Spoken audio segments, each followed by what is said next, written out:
गुरु ब्रह्म महिमा अलेख शरण। नमस्कार दर्शक वृंद, आपण मानंकु आजिर राशिफल कार्यक्रम मु एस कुमार स्वागत जनाऊँगी। प्रतिदिन निजर राशिफल जानिबा पाई गुरुकृपा यूट्यूब चैनल को सब्सक्राइब करंतु और पाखरे थिबा बेल आइकन को प्रेस करी ऑल नोटिफिकेशन ऑन करी दियंतु, जहा फଳରେ आमे जेतेबेले वीडियो अपलोड करिवो प्रथमे आपण वीडियो देखि पारिबे। आमर यही वीडियो रे आपण संपूर्ण पंचांग सहित मेष ठारू मीन पर्यंत 12 गोटी राशिर राशिफल विषय रे जानि पारिबे। वीडियो को दया करी शेष पर्यंत देखंतु। वीडियोटी भल लागिथिले वीडियो को लाइक करंतु एवं आपणक प्रियजन पाखु शेयर करी जणांतु। एबे आसंतु जानिबा आज दिनर संपूर्ण पंचांग विषय। आज 2024 मसीहा सेप्टेम्बर मास 29 तारिख रविवार, दिल्ली स्वराब्द सन 1432 साल, स्वाधीन भारताब्द 78 वर्ष, महिमाद 197 वर्ष। उत्कल गजपति श्री श्री गजपति दिव्यसिंहदेव महाराजांकर 68 अंक। सौरस्व आश्विन मास 13 दिन, चांद्रमते आश्विन कृष्ण पक्ष द्वादशी तिथि संध्या 5 घंटा 49 मिनिट पर्यंत।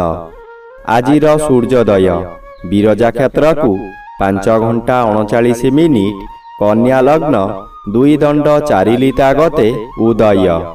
आजिर सूर्यास्त विरजा क्षेत्र को 5 घंटा 32 मिनिट, मीन लग्न 1 दंड 33 लिता गते अस्त। आज कर्कट चंद्र प्रातः 6 घंटा 6 मिनिट पर्यंत, एहा परे सिंह चंद्र। अश्लेषा नक्षत्र मल प्रातः 6 घंटा 6 मिनिट पर्यंत, एहा परे मघा नक्षत्र।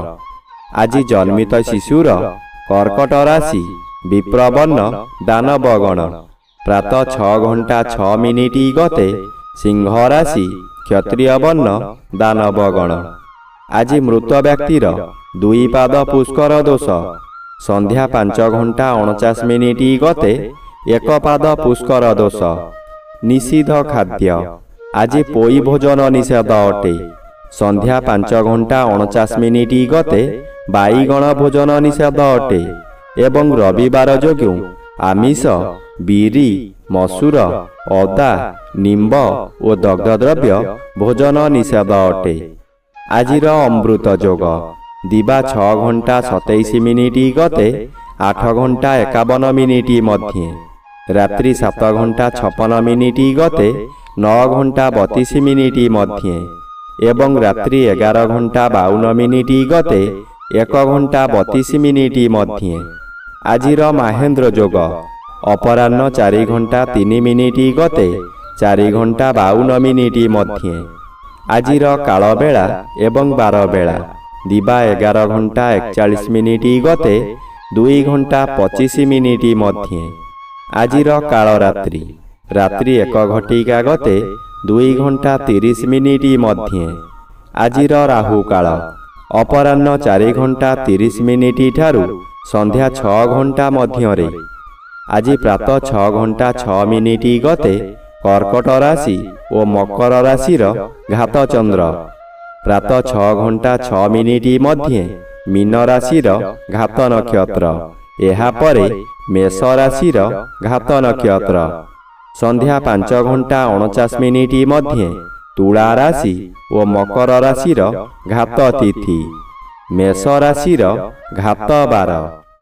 प्रिय बंधुगण, एबे आसंतु जानिबा मेष ठारू मीन पर्यंत 12 गोटी राशिर राशिफल विषय रे।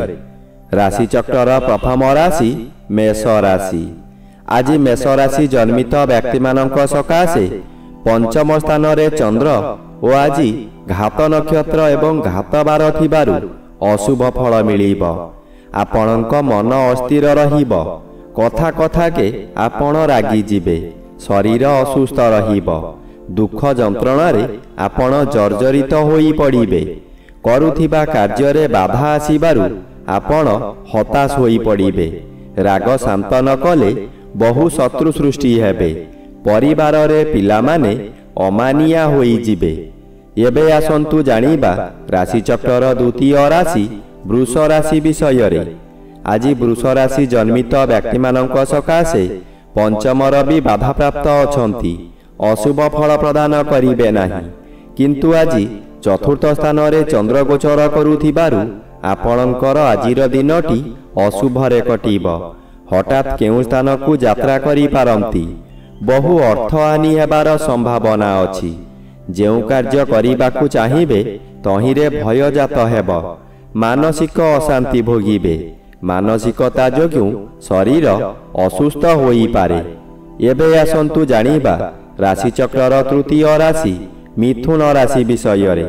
ଆଜି ମିଥୁନ ରାଶି ଜନ୍ମିତ ବ୍ୟକ୍ତିମାନଙ୍କ ସକାଶେ ତୃତୀୟ ଚନ୍ଦ୍ର ଅନ୍ୟ ଗ୍ରହ ଦ୍ୱାରା ବାଧା ପାଉଥିବାରୁ ଅଶୁଭ ଫଳ ମିଳିବ ନାହିଁ। ହଠାତ୍ କେଉଁଠାରୁ ଦୁଃଖଦାୟକ ଖବର ପାଇ ବାଧ୍ୟ ହେବେ ଧନ ବ୍ୟୟ କରିବାକୁ। ମନୋବଳ କମିଯିବା କାରଣରୁ ସ୍ୱାସ୍ଥ୍ୟରେ ଅବନତି ଦେଖାଦେବ। ପରିବାର ମଧ୍ୟରେ କାହାରି ଶରୀର ଅସୁସ୍ଥ ରହିପାରେ। ଆପଣ ଯେକୌଣସି କାର୍ଯ୍ୟମାନ କରିବେ ତହିଁରେ ବାଧା ପହଞ୍ଚିବ। ଯେକୌଣସି କାର୍ଯ୍ୟ କରିବା ପୂର୍ବରୁ ନିଜକୁ ନିଜେ ବାଧା ଦେବେ। ଏବେ ଆସନ୍ତୁ ଜାଣିବା ରାଶିଚକ୍ରର ଚତୁର୍ଥ ରାଶି କର୍କଟ ରାଶି ବିଷୟରେ। ଆଜି କର୍କଟ ରାଶି ଜନ୍ମିତ ବ୍ୟକ୍ତିମାନଙ୍କ ସକାଶେ ଘାତଚନ୍ଦ୍ର ଭୋଗ ହେଉଛି। ଘାତଚନ୍ଦ୍ର ସର୍ବଦା ଅଶୁଭ କରାଇବ। ଚକ୍ଷୁ ନାସା କର୍ଣ୍ଣ ପୀଡ଼ା ହେବ। ଆପଣ ଯନ୍ତ୍ରଣା ଭୋଗିବେ। ବନ୍ଧୁବାନ୍ଧବମାନେ ଆପଣଙ୍କର ନିନ୍ଦାଗାନ କରିବେ। ଆପଣ କିଂ କର୍ତ୍ତବ୍ୟ ମୂଢ଼ ହୋଇ ଜଳକା ପରି ଚାହିଁଥିବେ କିନ୍ତୁ କିଛି କରିପାରିବେ ନାହିଁ। ଆପଣଙ୍କ ନିଜ ଲୋକମାନେ ଶତ୍ରୁତା କରିବେ। ବହୁ ଅର୍ଥ ବ୍ୟୟ କରାଇ ଆପଣଙ୍କୁ ବର୍ବାଦ କରାଇଦେବେ। ଯାନବାହନ ଦୁର୍ଘଟଣା ମଧ୍ୟ ହୋଇପାରେ। ଏବେ ଆସନ୍ତୁ ଜାଣିବା ରାଶିଚକ୍ରର ପଞ୍ଚମ ରାଶି ସିଂହ ରାଶି ବିଷୟରେ। ଆଜି ସିଂହ ରାଶି ଜନ୍ମିତ ବ୍ୟକ୍ତିମାନଙ୍କ ସକାଶେ ଶ୍ରୀଚନ୍ଦ୍ର ଗୋଚର କରୁଥିବାରୁ କେତେକାଂଶରେ ଶୁଭ ଫଳ ମିଳିବ। ଘରକୁ କୌଣସି ଅତିଥି ଆଗମନ କରିପାରନ୍ତି। ଗୃହରେ ଖାଇବା ଧୁମଧାମ ହେବ। ନୂତନ ବସ୍ତ୍ର ଆଭୂଷଣ ବ୍ୟବହାର କରିବେ। ଯଦି କୌଣସି ସ୍ଥାନକୁ ଯାତ୍ରା କରିବାର ଅଛି ସ୍ଥଗିତ ରଖନ୍ତୁ। ପଶୁ କ୍ରୟ ବିକ୍ରୟ କରନ୍ତୁ ନାହିଁ। ଖରିଦ କରିଥିବା ପଶୁ ନଷ୍ଟ ହୋଇଯାଇପାରେ। ଗଣ୍ଡଗୋଳ କାର୍ଯ୍ୟଠାରୁ ଦୂରେଇ ରୁହନ୍ତୁ। ଆଜି ଦିନରେ ଗୃହାରମ୍ଭ କିମ୍ବା ଗୃହ ପ୍ରତିଷ୍ଠା କରନ୍ତୁ ନାହିଁ। ଏହା କଲେ ଜୀବନ ସାରା କଳହ ଲାଗି ରହିବ। ଏବେ ଆସନ୍ତୁ ଜାଣିବା ରାଶିଚକ୍ରର ଷଷ୍ଠ ରାଶି କନ୍ୟା ରାଶି ବିଷୟରେ।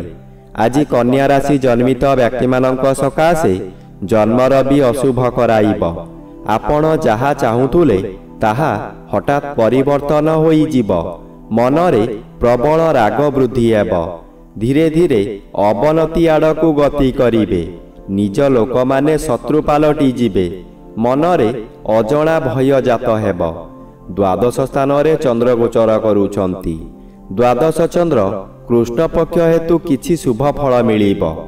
ଅର୍ଥ କାରବାରରେ ଉନ୍ନତି ଆସିବ।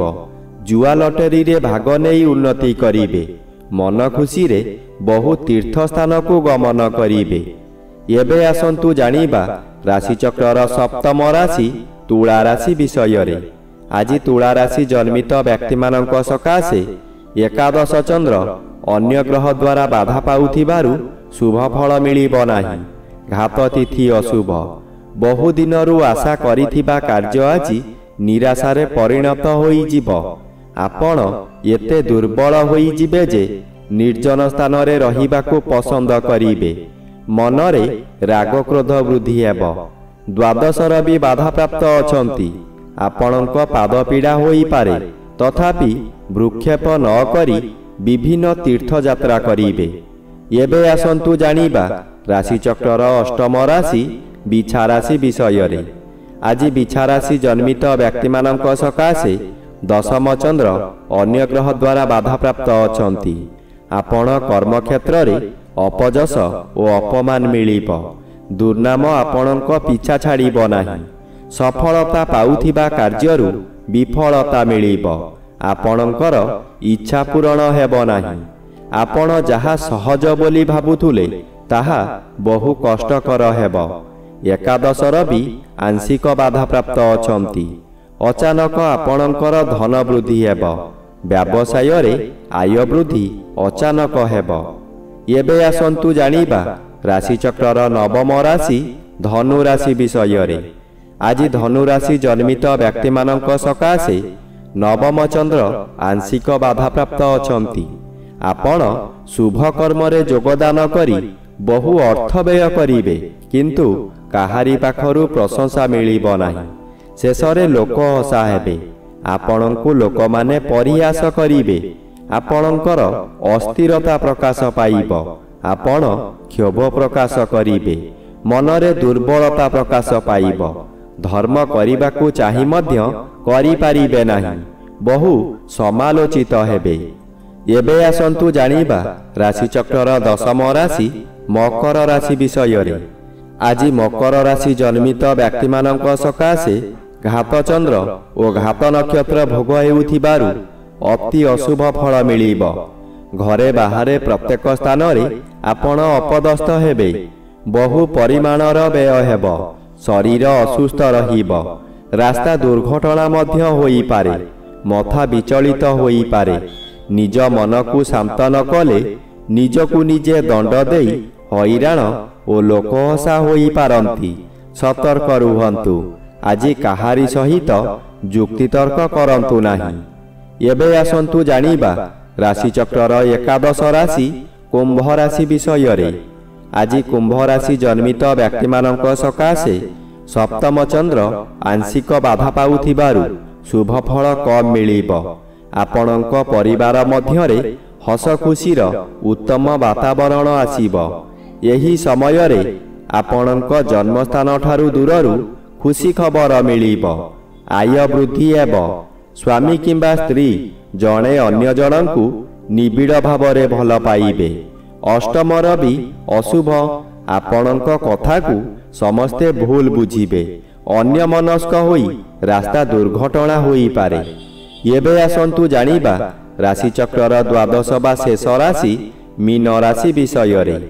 ଆଜି ମୀନ ରାଶି ଜନ୍ମିତ ବ୍ୟକ୍ତିମାନଙ୍କ ସକାଶେ ସପ୍ତମ ରବି ଅଶୁଭ ଓ ଷଷ୍ଠ ଚନ୍ଦ୍ର ବାଧାପ୍ରାପ୍ତ ଥିବାରୁ ଶୁଭ ଫଳ ବଦଳରେ ଅଶୁଭ ଫଳ ମିଳିବ। ହସ ଖୁସି ଚାଲିଥିବା ସମୟରେ ହଠାତ୍ ବିପଦ ମାଡ଼ି ଆସିବ। ନିଜେ କିଛି ଭାବିବା ପୂର୍ବରୁ ରୋଗ ମାଡ଼ି ବସିବ। ମୁଣ୍ଡ ବିଚଳିତ ହୋଇଯିବ। ମଥା ଭାରାକ୍ରାନ୍ତ ହୋଇଯିବ। ଏତେ କଷ୍ଟରେ ଥାଇ ମଧ୍ୟ ପରିବାର ସକାଶେ ଚିନ୍ତିତ ରହିବେ।